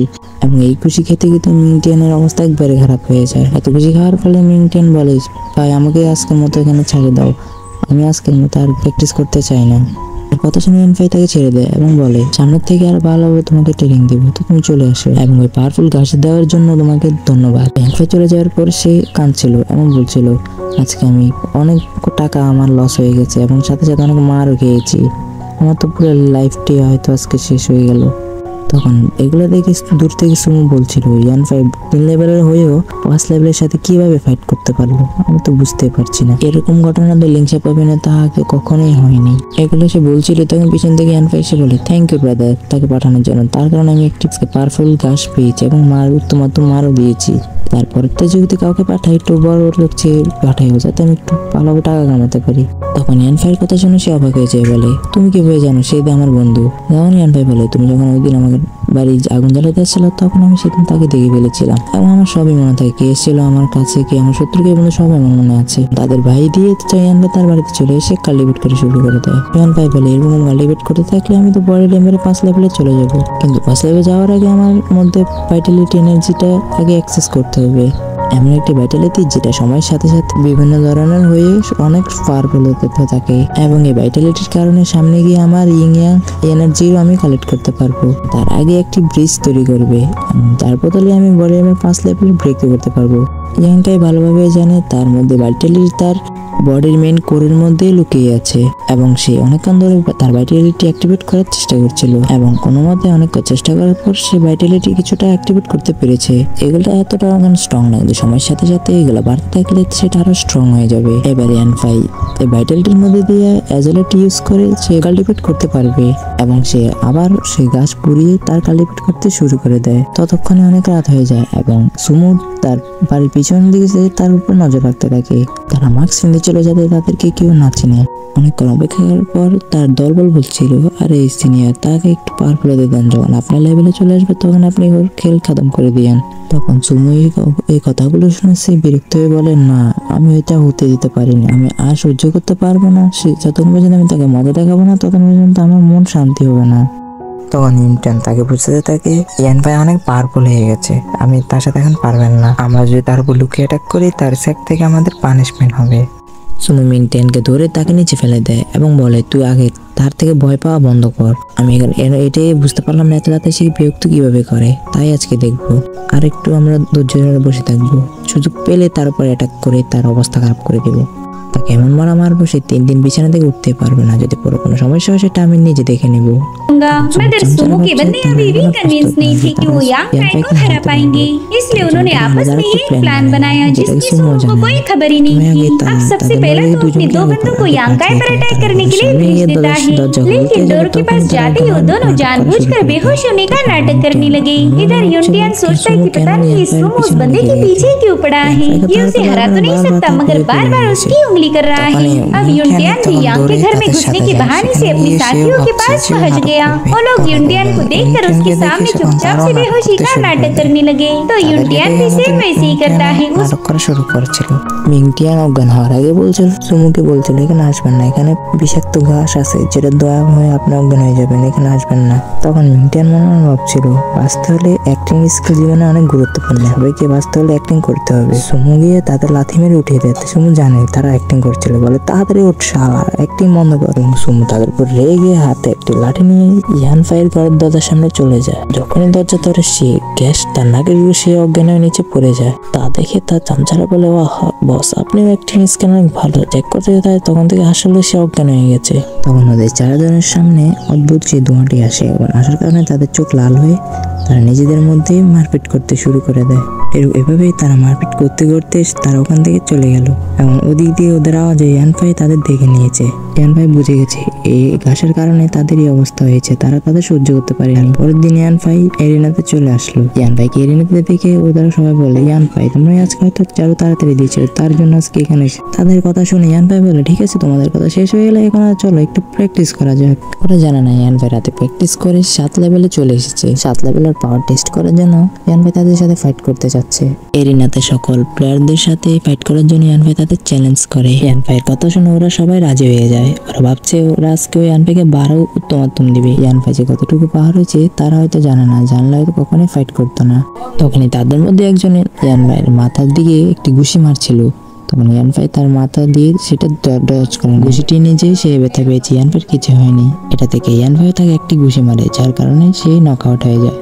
এটা থেকে সবাই তাকে মারার জন্য এগিয়ে আসছিল এবং ইয়ান ফাই তাদের এক এক করে সবাইকে উত্তম দিয়ে দেয়। এটা থেকে ইয়ান ভাই বলে, ঠিক আছে তোমরা সবাই আরেকটা রাউন্ডের জন্য চলে আসো। তখন ওরা বলে, না ভাই তুমি আমাদের পয়েন্ট রেখে দাও, তাহলে আমাদের এখান থেকে যেতে দাও। এক এক করে তারা সেখান থেকে চলে যায়। ওদিক দিয়ে সোম বলে, কালকে রাত্রে সে ইচ্ছে করে ওই বিষাক্ত গ্যাস দিয়েছে। সে জানতো আমরা যে কালকে তাকে মারতে যাবো। ইয়ান ভাই কিন্তু তার দুর্বল হবে, সে অতটাও দুর্বল নয়, সে আগে থেকে সব প্ল্যান করে রাখে। ততক্ষণে ইয়ান ভাইয়ের সাথে যারা মারপিট করেছিল তারা এসে সুমুর কাছে বিচার দেয় ইয়ান ভাইয়ের নামে। সুমুকে আরো আগাতে থাকে যাতে ইয়ান ভাইকেও মারধর করে। ওরা বলে, ইয়ান ভাই আমাকে কুত্তার মতো পিটেছে, তাই আপনি আমাদের প্রতিশোধ নিন। তাদের কথা শুনে সুমুর অনেক রাগ হয়। এইদিকে মিন্টিয়ান মনে মনে ভাবছিল তাদের সাথে ইয়ান ভাই মোকাবেলা করে পারবে না। ইয়ান ভাই তাদের থেকে অনেক পাওয়ারফুল হয়ে গেছে এবং যে বলে সেই কাজ। সুমু এদের কথা শুনে আরো রেগে বলে, আমি তো এবার ছাড়বই না ওকে। এখানে ভেসে গেল মাঝখান দিয়ে মিন্টিয়ান। তখন সে রোমান্টিক আওয়াজে বলে, আমরা সময় এখানে কারণ আমাদের ভাগ্যে এখানে লেখা আছে, তাই আমাদের উচিত সবাইকে শুধরে রাখা ও ভালো মানুষ হওয়া, নিজেকে ভালো মানুষ করে এবং সব ঝগড়া চাকরি থেকে নিজেকে মুক্ত করা। তার কথা শুনে সুমু তাকে একটি ঘুষি মেরে নিচে ভাগিয়ে দেয়। সুমু বলে, সবসময় আমার শুধু এটাই রাগ হয় যে আমি ইয়ান ফাইকে কিছু করতে পারি না। প্রথমত ইয়ান ফাই আমার সেটিংও নষ্ট করেছে, তারপর সবার সামনে আমাকে অপমান করেছে। তার প্রতিশোধের জন্য আমি জানি না কি করবো তারে। তখন মিন্টিয়ান সুমুকে আরেকটি প্ল্যান বলে, যেটা সাকসেসফুল হলে সুমুর রিভেঞ্জ কমপ্লিট হয়ে যাবে। ওই দিকে ইয়ান ফাইয়ের 7 লেভেলে আপডেট হওয়ার কারণে ওই মিস্টিরিয়াস বইয়ের আরেকটি নতুন টেকনিক ওপেন হয়, যেটার নাম হলো ইয়াং জু টেকনিক। এই টেকনিকের বিশেষ কারণ হলো যেখানে ইয়াং পাওয়ার আছে সেখানে সেটা কাল্টিভেট করতে পারবে। এই ইয়াং জু টেকনিকটা ইউজ করলে তার বডির তাপমাত্রা অনেক বেড়ে যাবে। ইয়াং ভাই একবারই প্র্যাকটিস করেছে, যার ফলে তার একিউপাংচারটি খুলে যায় শরীরে এবং যার ফলে সে ইয়াং পাওয়ারটি ভালোভাবে ইউজ করতে পারছে, যার ফলে চারপাশে পড়ার কারণে তুফানের মতো চলে এসেছে। কিছুক্ষণ প্র্যাকটিস করার পর সে ওই টেকনিকটাকে মাস্টার করে ফেলেছে। তারপরের ধাপে যাওয়ার জন্য ইয়াং ভাইয়ের আরো ভালো ইয়াং এনার্জির লোকেশন খুঁজতে হবে। সে যদি এমন জায়গায় খুঁজে নেয় যেখানে ইয়াং এনার্জি থাকবে, সেখানে সে ইয়াং এনার্জির বল বানাতে পারবে এবং সে বলে রাতে সে ইয়াং এনার্জির সোর্স খুঁজবে, কারণ ইয়াং এনার্জি দিনে দেখা যায় না, রাতে দেখা যায়, যার জন্য সে তার টিনের চালের উপরে ছাদে বসে থাকে। বিকালতে দেখে ইয়াং এনার্জির সোর্স ঝলমল করছে। সে আলোকে ফলো করতে করতে সে চলে যায় ট্যাঙ্ক স্ট্রিমে পৌঁছে যায়। সে ওখানে গিয়ে দেখে ইয়াং এনার্জির ভান্ডার, যে নিচের দিকে এনার্জি ঝলমল করছে। সে মনে মনে ভাবছে, আমি তো কখনো এখানে আসি নাই। ইয়াং এনার্জিকে সবাই দেখতে পায় না, যারা ইয়াং এনার্জি কাল্টিভেট করে শুধু তারাই ইয়াং এনার্জিকে দেখতে পায় এবং সে কাল্টিভেট করতে বসে যায় এবং এটা কাল্টিভেট করার কারণে শরীরের ভাইটাল এনার্জি অনেক গুণ বেড়ে যায় এবং শরীরের বডি অনেক স্ট্রং হয়ে যায়। এই টেকনিকটা প্র্যাকটিস করতে অনেক কঠিন, তাই জন্য সবাই এটাকে স্কিপ করে ফেলে। ওইদিকে ইয়ান ফাই কাল্টিভেট করছিল, তখন তার চারপাশে ইয়াং এনার্জির একটি ড্রাগন গ্রুপ ছিল। অনেকক্ষণ ঘোরাঘুরির পর সেই ইয়াং এনার্জির ড্রাগনটি ইয়াং ফাইয়ের শরীরে প্রবেশ করে ফেলে। সকাল ধরে কাল্টিভেট করার পর ইয়াং ফাই ইয়াং এনার্জির একটি ড্রপ বানাতে সক্ষম হয়। ওই ড্রপের একই ডে একটা পাথর পুরো চুরমার হয়ে যায়। বুঝতেই পারছেন এই ড্রপের পাওয়ার কতটুকু ভয়ঙ্কর। এই ইয়াং এনার্জি তৈরি হতে ইয়াং ফাইয়ের অনেকগুলো ইয়াং এনার্জি ওয়েস্ট হবে। এই এনার্জিটি শুধু বিপদের সময় ইউজ করার প্রয়োজন। হঠাৎ ইয়াং ফাইয়ের পিছনে একটি এলার এসে দাঁড়িয়ে থাকে। ইয়াং ফাই ভয় পেয়ে চার দিকে অ্যাটাক করে দেয়। তখন ওয়েলারটি সময় থাকতে সাইড হয়ে যায় এবং ইয়ান ফাইয়ের কাছে সেই 2 অ্যাঙ্গেল দিয়ে হিট করে ইয়ান ফাইকে দূরে পাঠিয়ে দেয়। তখন ইয়ান ফাই তো অবাক হয়ে দেখায়।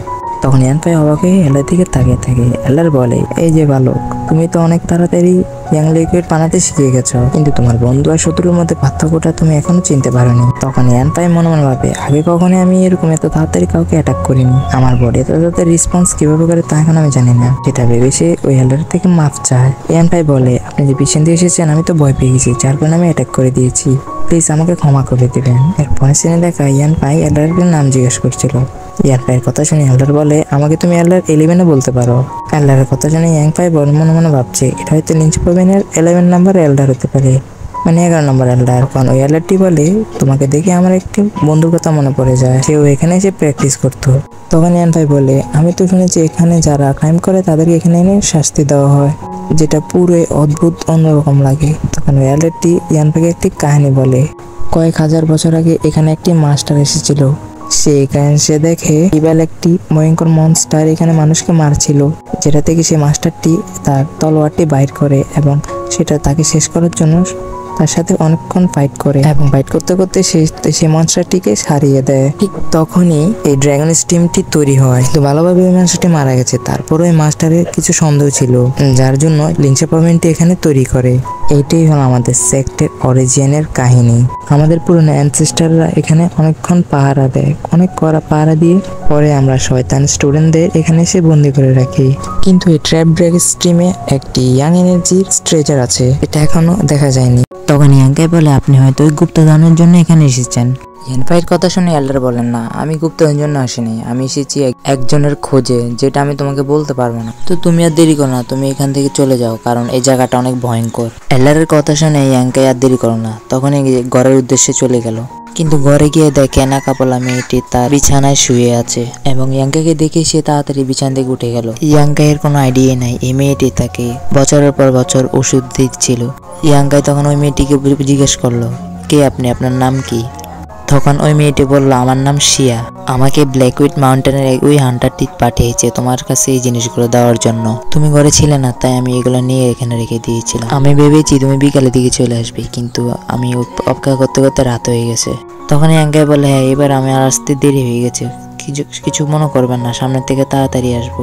কিন্তু তখনই ইয়ান পাইয়ের মনে হয় সে গার্লফ্রেন্ডের মতো তার সাথে ব্যবহার করছে। ওই কথা শুনে শিয়া বলে, তুমি তাড়াতাড়ি আসবে দেরিতে তাতে আমার কিছু যায় আসে না, আমার কাজ ছিল পার্সেল দাও, আমি দিয়েছি, তাই আমি এখান থেকে চলে যাই। সিনিয়র শিয়া যাওয়ার পরে ইয়ান পাই ভাবছিল ওই হান্টারটি ইয়ান পাইয়ের জন্য কাপড় পাঠিয়েছে, যার জন্য ইয়ান পাই অনেক খুশি হয়ে গেছে। এটিগুলো ভাবছিল, সাথে সাথে সে এটাও ভাবছিল সিনিয়র শিয়ার কথাও সে ভাবছে। সে নিজেকে শুধরাচ্ছে যে এগুলোর মধ্যে আমাকে পড়া যাবে না, এগুলা ভাবলে আমার স্বপ্ন পূরণ হবে না। তারপরের দিন দেখায় মিং টিয়ান একটি লাভ লেটার লিখে ইয়ান পাইয়ের দরজার সামনে দাঁড়িয়ে আছে। ওই লেটারে লেখা ছিল, ইয়ান পাই, আমি তোমাকে অনেক মিস করি, প্লিজ তুমি তাড়াতাড়ি তিংলিন মাউন্টেনে চলে আসো, আমি তোমার জন্য ওখানে অপেক্ষা করছি, আমি তোমাকে আমার মনের কথা বলবো। তখন ইয়ান পাই এগুলো পরে ভাবছে, সে বুঝে গেছে যে এটা সুমোরই কাজ, সে নতুন কোনো প্ল্যান সাজাচ্ছে আমার বিরুদ্ধে। সুমো আমাকে কখন শান্তি দিয়ে থাকতে দেবে না। আমার কোনো টেনশন নেই, কারণ আমার কাছে সু ইয়াংজু টেকনিক আছে, যেটাকে টেস্ট করার জন্য এটা ভালো সুযোগ। ওইদিকে মিনটিয়ানও সুমোর কাছে গিয়ে পৌঁছেছে, যে বলছে ইয়ান পাই এদিকে আসছে, তাই সবাই তাড়াতাড়ি রেডি হয়ে যাও। যেটা শুনে সুমো ভালোভাবে ব্যায়াম করা শুরু করে দেয়। ও বলছে এই ফেংলিং এলাকায় আর সবাইকে আসা নিষেধ, আজকে ইয়াং পাইয়ের জন্য এখানে আসতে হলো, সেক্টেল রুল তার জন্য ভাঙতে হলো। তখনই তাদের পিছ থেকে ফেংলিং টাওয়ারের চেন শাওমিং এর টিম এদিকে আসছিল। সুমো তো তাদেরকে দেখে গেল এবং বলল, তারা যদি এখানে আঙুল করে মাঝখানে এসে তাদেরকেও ছাড়বো না। সুমোর কথা শুনে উনতিয়ান ভাবছে, আমরা অনেক দুর্বল, মার তো আমরাই খাবো। ওই দিক দিয়ে শপিং তাদেরকে দেখে বলে, তোরা এখানে কেন এসেছিস? তোরা জানাস না এরা আমার এলাকা, সবার জীবনে তো মায়া থাকে, তোদের জীবনের কোনো মায়া নাই? তোদের জীবনের মায়া থাকতে তোরা এখান থেকে তাড়াতাড়ি চলে যায়। এই মেয়েটির নাম হলো মেয়ারকে ইমপ্রেস করার জন্য সে এত বড় বড় কথা বলছে। যেটা শুনে সুমো আরো রেগে গিয়ে বলে সে এখান থেকে যাবে না। সুমোর কথা শুনে মেয়ার বলল, আমি তো এখানে এসেছি একটু ঘোরার জন্য, শান্তি মতো, তোমাদের জন্য হয়তো শান্তি মতো ঘুরতেও পারবো না। শাফিংকে মাথা গরম করার জন্য সে বলে, আমরা এখান থেকে চলে যাই, নাহলে তুমি এখানে মারপিট করে আহত হয়ে যাবে। মেয়ারের এই কথা শুনে শাফিং বলছে, সুমো তো একটা মাছিকে মারতে পারে না, সে আমাকে কি মারবে, দেখি সে কি করে আমাকে, তুই আমার ভালো ছিড়তে পারবে না। তাদের সব তর্কের মধ্যে তাদের দুজনের মধ্যে মারপিট শুরু হয়ে যায়। দুজনে ঘুষি মারার চেষ্টা করছে, একজনের আরেকজনের ঘুষি লেগে সুমোর হাত ভেঙে যায়। সুমো এটা দেখে ভাবছে সামিং কামিলতে ব্রেক করেছে, যার কারণে সে আমার হাত ভাঙতে পেরেছে। আমি বডি টেম্পারিং লেয়ার মেয়ে, কিন্তু তার জন্য আমি ওর সাথে পারছি না। এগুলো সে ভাবছিল, তখনই শাপিং তাকে আরেকটা ঘুষি মেরে তাকে নক আউট করে দেয়। তখন ইয়াংকে এখানে এসে পৌঁছেছে। এখানে এসে দেখেছে ফেংইয়ং টাওয়ারের ডিসেবলরা সুমো দলবলকে মারছে। সুমো অনেক আহত, তারপরে সে এখানে হার মানছে না। এই কথাগুলো দূর থেকে ইয়ানফাই শুনছিল। সে এটা দেখে সে অনেক ইমপ্রেস হয়ে যায়, যার কারণে সে তাদের সাথে ফাইট করার সিদ্ধান্ত নেয়। সে ফাইটে নেমে শাপিংকে একটি ঘুষি মারে, যার কারণে সে পিছিয়ে গিয়ে পড়ে। ইয়ানফাইকে দেখে মিয়ার বলে, এটাও ওই সুমোর দলের লোক, আমার মনে হয় তাকে একটু 2-4টা ঘুষি মারার দরকার তারেও। ওদিক দিয়ে ইয়াংকাই ট্রু ইয়াংজু টেকনিক ইউজ করে তাদেরকে নক আউট করতে শুরু করে দেয়, যেটা থেকে শাপিং বলে সবাই একসাথে ওর সাথে ফাইট করো, একসাথে ওকে ঘিরে ধরো, একসাথে মারলে সে বাঁচতে পারবে না। যেটা শুনে সবাই তাকে মারতে শুরু করে। ইয়ানফাই এখানে কিছু করতে পারছিল না। ইয়ানফাইয়ের অবস্থা থেকে সুমো ভয় পেয়ে যায়। তখনই ইয়ানফাই তার ভাইটাল এনার্জি রিলিজ করে তাদেরকে ফিরতে থাকে, যেটা থেকে শাপিং ও ইয়ানফাইয়ের প্রতি ইমপ্রেস হয়ে যায়। এগুলো দেখে সুমো বলে, ইয়ানফাই তুমি এখান থেকে চলে যাও, আমার তোমার কোনো হেল্প প্রয়োজন নেই। যেটা শুনে ইয়ানফাই বলে, আমি তোমাকে হেল্প করলে হয়তো তোমার বদনাম হয়ে যাবে, যার জন্য তুমি এই বই আমাকে ফাইট করতে মানা করতেছো। ইয়ানফাইয়ের কথা শুনে সুমো বলে, আরে ব্যাক কল, আমি এই জন্য বলতেছি না, সে কায়ের রিয়াল মেয়ে, আর তুই যদি ফাইট করিস তার সাথে মারা যেতে পারে। যেটা শুনে ইয়ানফাই বলে, এখন তো তুই আমার টেনশন করতেছিস, আরে চিন্তা করিস না, এই ফাইটটা আমি জিতবো। আর পরে দেখানো হয় শাপিং ইয়ানফাইয়ের উপর অ্যাটাক করা শুরু করে দেয়। ইয়ানফাই শাপিং এর সাথে ফাইট করে বুঝতে পারে শাপিং এর বডি অনেক ফ্লেক্সিবল, যার জন্য সে এখানে টিকে আছে। এগুলো দেখে ইয়ানফাই একটি সুযোগ বুঝে তাকে একটি ঘুষি মারে। এই ঘুষিকে শাপিং আরো রেগে যায়, যার কারণে সে তার তলোয়ারটি বের করে ফেলে এবং ইয়ানফাইয়ের উপর আক্রমণ করা শুরু করে দেয়। ইয়ানফাই কিন্তু অ্যাটাক ডজ করছিল, তবুও সে অনেক আহত হয়ে যায়। তখনই সুমো উঠে ইয়ানফাইকে বলে, ইয়ানকাই ওর কাছে এক অদ্ভুত স্পিড রয়েছে, তুমি একটু কেয়ারফুল দেখো। যেটা শুনে ইয়ানকাই তার গোল্ডেন বুটি অ্যাক্টিভ করে তার উপরে অ্যাটাক করে দেয় এবং তার ছুরিটা হাতে দিয়ে ধরে ফেলে। সে ধরার কারণে তার হাত কাটছিল, তারপরে সে তলারটি ধরে তাকে কাছে টেনে এনে একটি ঘুষি মারে, যার কারণে শাপিং পিছিয়ে গিয়ে উল্টে পড়ে সে বেহুশ হয়ে যায়। তখন ইয়ানফাই পিছনের দিকে তাকিয়ে বলে, এখানে তো ওই ফাইটটি শুরু করেছে ওই মেয়েটিকে ভয় দেখানোর জন্য ওর কাছে যায়। ইয়ানফাইয়ের হাত ধরে বলে, আমি ফেংইয়ং টাওয়ারের থেকে বলছি না, আমি তাদের সাথে ছিলাম, কিন্তু আমি তাদের সাথে না। দেখো তো তোমার হাত এখানে কেটে গেছে, দাঁড়াও আমি এখন তোমাকে ব্যান্ডেজ করে দিই। তখন বুঝে তাকে পটানোর চেষ্টা করছে, যেটা থেকে সে তাকে ধাক্কা দিয়ে দূরে সরিয়ে দেয়। এগুলো দেখে সুমো বলে, ইয়ানফাই তুমি যদি ওই মেয়ের প্রেমে পড়ে যাও, আমি ভাববো তুমি একজন লুজার। এটা শুনে ইয়ানফাই বলে, আরে ভাই ভালের কোনো জমা নাই, এদিকে তো আমি তোমার জান বেঁচেছি, ওইদিকে তুমি আমাকে বকছো। তখন ইয়ানফাই বলে, তোমার হাতটা দাও। তখন তাকে নিয়ে সে এখান থেকে চলে যায়। এখন পরে আমরা দেখতে পাই ইয়ানফাই তার বাড়িতে বসে কাল্টিভেট করছিল। ইয়ানফাই শরীরে অনেক এনার্জি চার্জ হয়ে গেছে, যার কারণে সে এখন ব্রেক থ্রু করবে এবং কিছুক্ষণ পর সে তার আরেকটি লেভেল ব্রেক থ্রু করে ফেলে।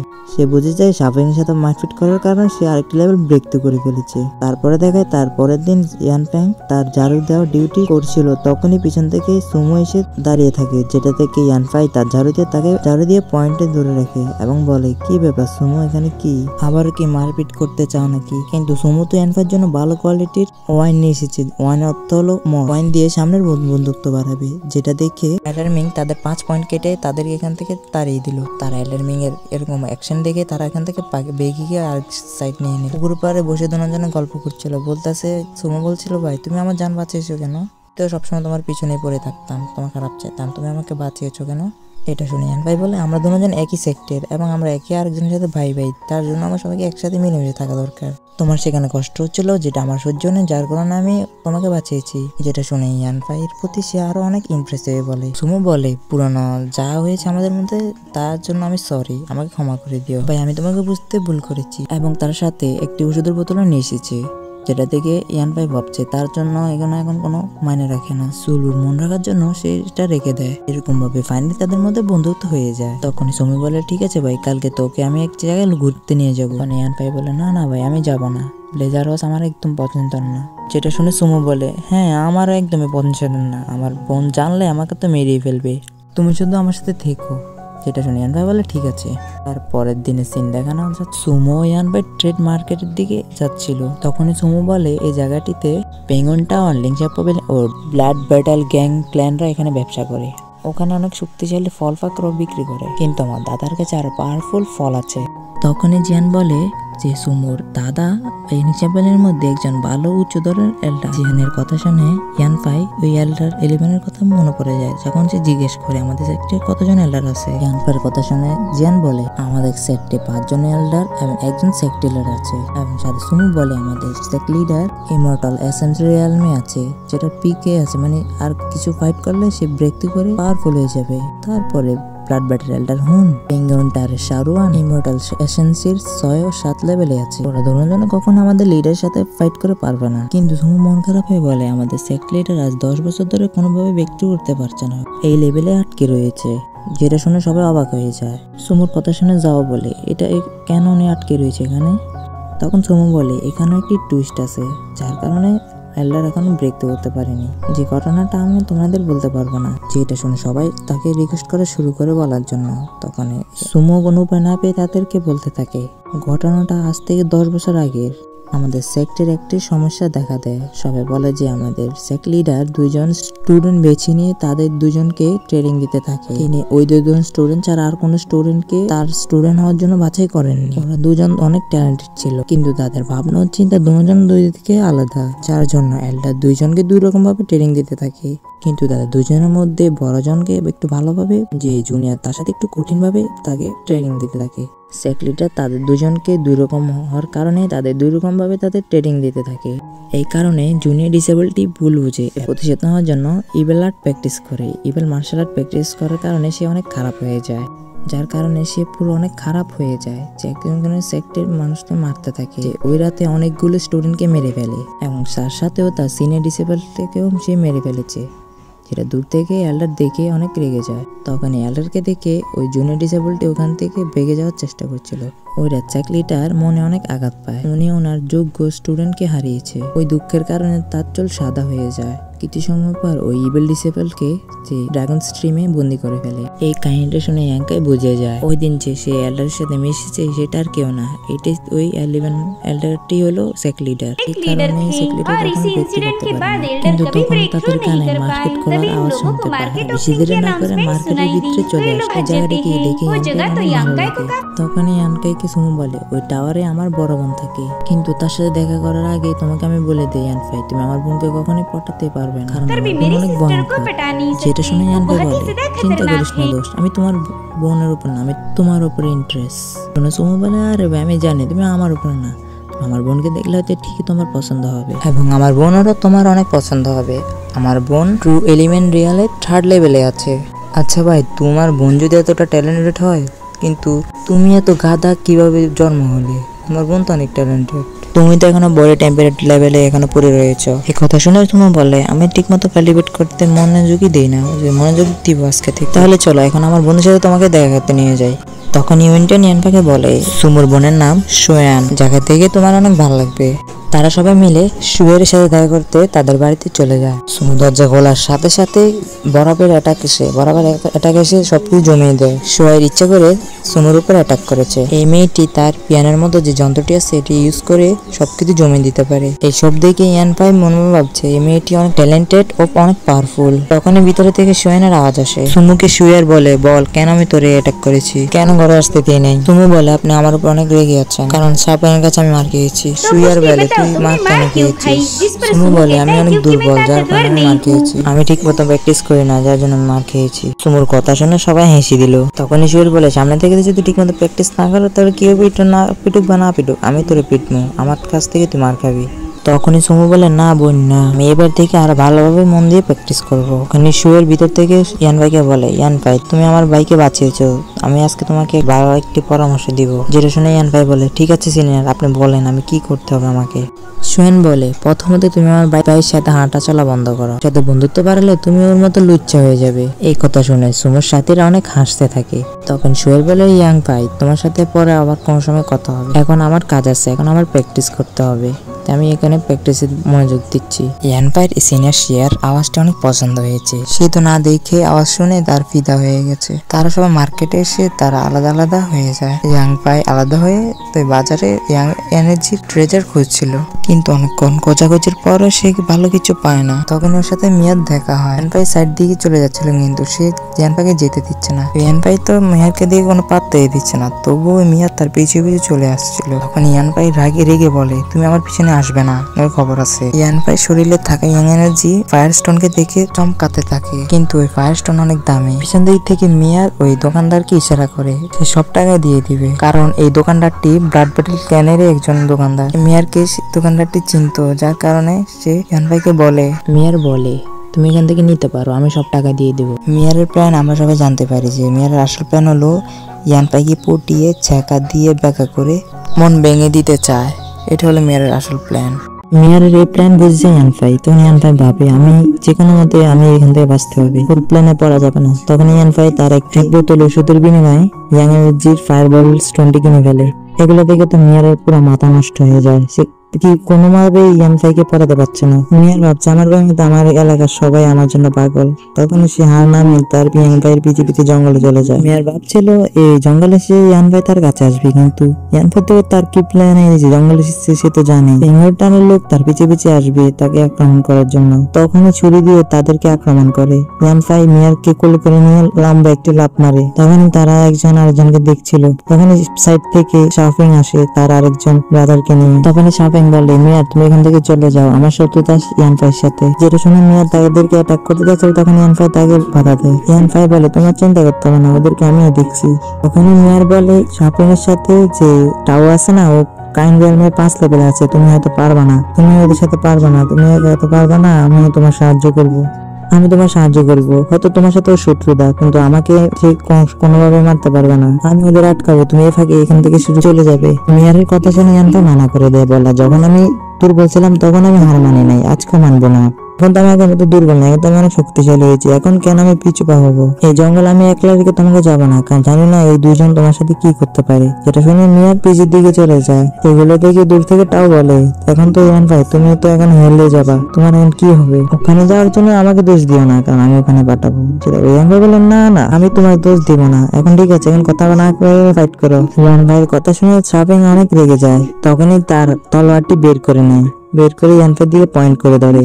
এগুলো থেকে ইয়ানফাই তার এনার্জি রিলিজ করতে হয়, কিন্তু এই এনার্জি ফ্লেম স্টোনটি তার সকল এনার্জি চুষে নিয়েছে, যার কারণে সে তার পাওয়ার অ্যাক্টিভেট করতে পারছে না। এইসব আচরণ দেখে টাও তখন বলে তাড়াতাড়ি ওকে শেষ করে দাও, এটাই সুযোগ। তখনই তারা জন ইয়ানফাইয়ের উপর হামলা করে দেয়। এটা থেকে ইয়ানফাই টাওয়ার উপরে একটি ঘুষি মারে, যার কারণে সে অনেক দূরে গিয়ে পড়ে। তখনই শাওফিং তার ছুরি দিয়ে ইয়ানফাইয়ের উপর আক্রমণ করে দেয়। ইয়ানফাই ছুরিটা এক হাত দিয়ে ধরে ফেলে। শাওফিং অনেক টান ছিল, কিন্তু ছুরি কোনোভাবেই ইয়ানফাইয়ের হাত থেকে ছুটছিল না। শাওফিং বলে এর আগের বারে তো এরকম কারণে তুই বেঁচে গেছে, এবার আর বাঁচবে না। বলে তার ছুরির মধ্যে থেকে আরেকটি ছুরি বের করে ইয়ানফাইয়ের উপর অ্যাটাক করে দেয়, যার কারণে ইয়ানফাইয়ের ভিতরে থাকা ওই ডিমনটি অ্যাক্টিভেট হয়ে যায়। ইয়ানফাইয়ের শরীরে অনেক পাওয়ার রিলিজ হচ্ছিল, যার কারণে ইয়ানফাই অনেক পাওয়ারফুল হয়ে যায় এবং তার সাথে সাথে সে অনেক পাওয়ার রিলিজ করে ইয়ানফাইয়ের শরীরে কন্ট্রোল নিয়ে নেয়। তখন ইয়াং এনার্জির একটি ড্রপ বানিয়ে শাওফিং এর উপরে আক্রমণ করে, যার ফলে শাওফিং ওখানে মারা যায়। যেটা থেকে তাও অনেক অবাক হয়ে যায় এবং রেগে গিয়ে বলে তুমি আমার ভাইকে মেরে ফেলেছো, আমিও তোমাকে ছাড়বো না। এটা বলে ইয়ানফাইয়ের উপর অ্যাটাক করে দেয়। ইয়ানফাই কোনোভাবে কাউন্টার করে দূরে সরে যায়। এত এনার্জি ইউজ করার জন্য ইয়ানফাইয়ের উপরে কন্ট্রোল করতে পারছে না, যার কারণে এই ডেমনটি ইয়ানফাইয়ের শরীরের ভিতরে চলে যায় এবং ইয়ানফাইয়ের নিচে পড়ে যায়। ইয়ানফাই এই অবস্থা থেকে মিয়ার তাকে বাঁচাতে সামনে এসে যায় এবং তাও বলে মিয়ার এখান থেকে সরে যাওয়া সামনে থেকে। তখন এই ইয়ানফাই ভাবছে সে একজনকে মেরে ফেলেছে, তখন তার খারাপ লাগছিল। ইয়ানফাই ভাবছে ওই ডেমন গোস্টটি তার শরীরে কন্ট্রোল নিয়ে ফেলেছে, যার কারণে সে একজনকে মেরে ফেলেছে। তখন ইয়ানফাইয়ের মাইন্ড স্পেসে দেখি ওই গোস্টটি বলতেছে অনেকদিন পর একজনকে মেরেছি, বলে এই মজাটা অনেক ভালো, মানুষকে মার আর ফিলিংসটাই আলাদা। এটা শুনে ইয়ানফাই অনেক রেগে যায় এবং বলে তুমি ওকে কেন মেরেছো?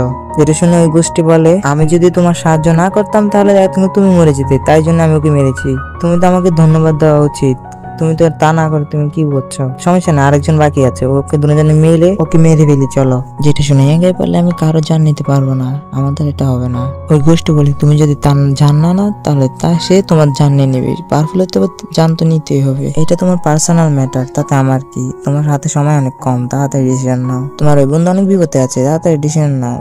তখন ওই মিয়া টাওর সাথে ফাইট করতেছিল, তখন টাও তাকে একটা লাথি মেরে দূরে ফাটিয়ে দেয়। মিয়ার অবস্থা অনেক খারাপ হয়ে যায় এবং টাও তাকে লাস্ট একটা ফিনিশ দিতে যাবে, তখন ইয়ানফাই এসে ধরে ফেলে। ইয়ানফাই সে তার গোস্ট পাওয়ার অ্যাক্টিভেট করে তখন টাওকে একটি ঘুষি মেরে তাকে দূরে ফাটিয়ে দেয়।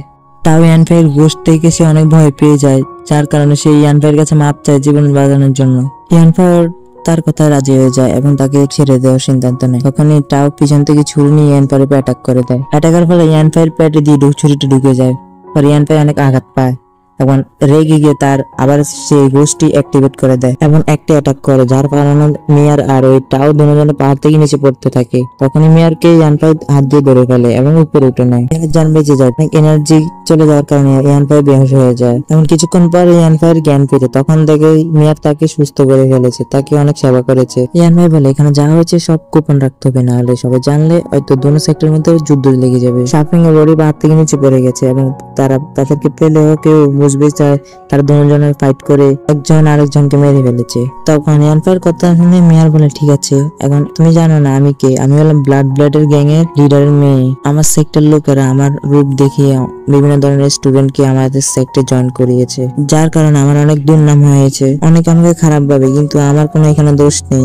ওরাই এইসব করেছে। এগুলো শুনে ইয়ানফাই বলে এগুলো তোমার ব্যক্তিগত ব্যাপার, তা আমি জানার কোনো আমার শখ নেই। তুমি ভালো বা খারাপ এটা তোমার ব্যাপার, আমার কোনো এইসবের মধ্যে ইন্টারেস্ট নেই। ইয়ানফাইয়ের কথায় মিয়ারের অনেক খারাপ লেগেছে। সে বলছে ঠিক আছে, আজকের পর থেকে আর কোনোদিন আমি তোমার রাস্তায় আসবো না, তুমি তোমার রাস্তায়।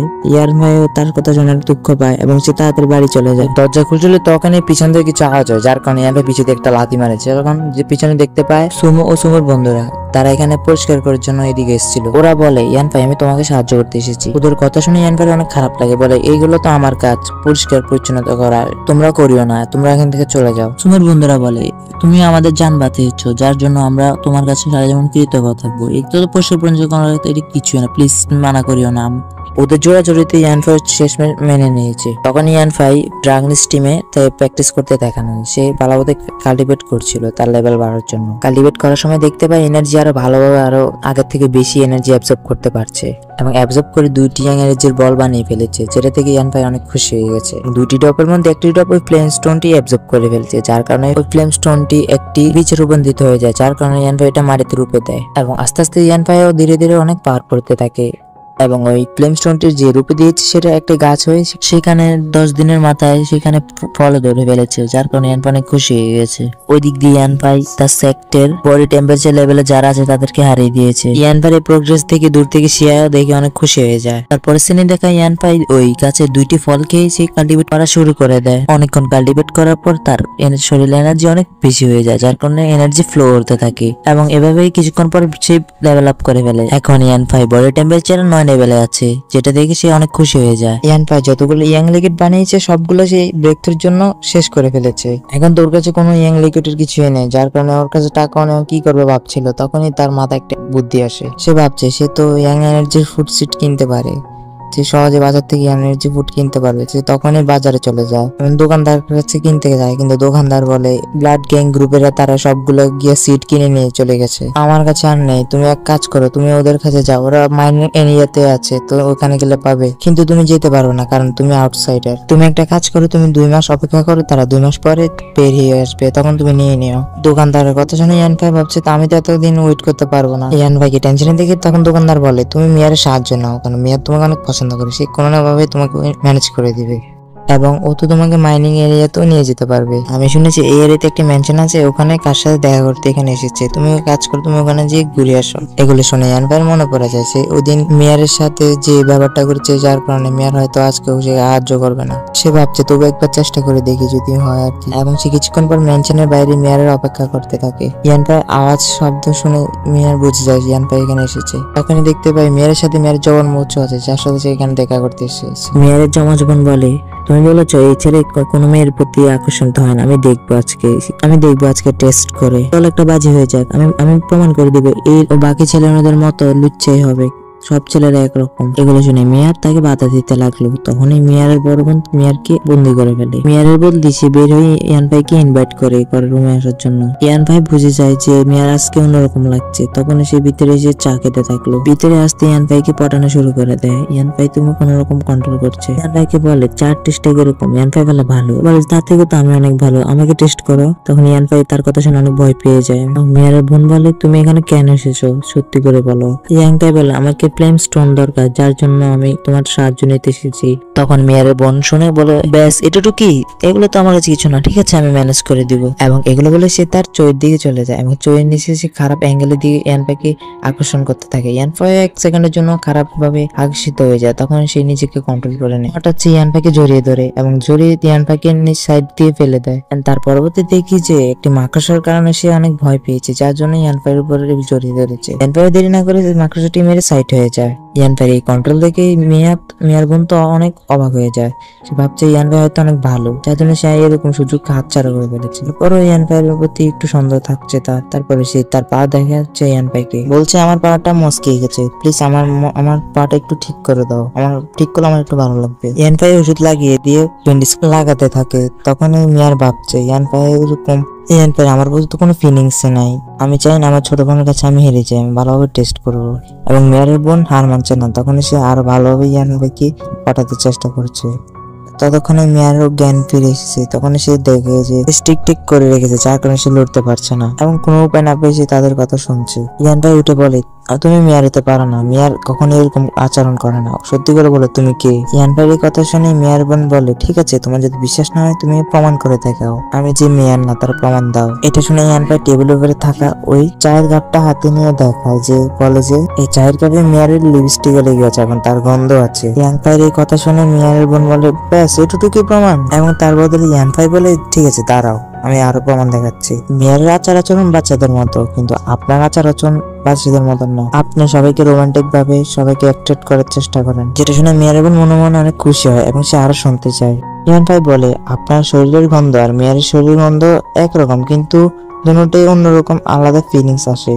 তার সাথে সাথে মেয়ারের কাল্টিভেট হলো বডি টেম্পারেচার। এইটুকু দূরে আঘাত তো এইভাবে লাগতে পারে না, আঘাতটা তো আপনার হয়তো অনেক পুরানো। আমার মনে হয় আপনার রিয়ালাম অনেক উপরে, আমি অনেক উপরে লেভেলের। এবং ইয়ানফাই আরো বলে যে আমি আরেকটা জিনিস কি করে লক্ষ্য করেছি, কিন্তু সেটা আমি বলতে পারবো না। তখন ইয়ানফাইয়ের কথা শুনে মেয়েটি বলে, ঠিক আছে তাহলে বলো কি আরেকটি জিনিস লক্ষ্য করেছো আমাকে বলো। তখন ইয়ানফাই তার সামনে গিয়ে দাঁড়ায়, সাইড থেকে মিয়ার শেষ কথা শোনার জন্য সে ভালোভাবে খেয়াল করছে। তখন ইয়ানফাই বলে, মানে খারাপ কিছু বোঝার কিছু নেই। আজকের মতো এখানেই শেষ করলাম ভিডিওটি। এখন দেখা হবে নতুন কোনো ভিডিওতে। আপনারা কি রকম দঙ্গা চান তা আমাকে কমেন্ট করে জানান। সবাইকে আল্লাহ হাফেজ।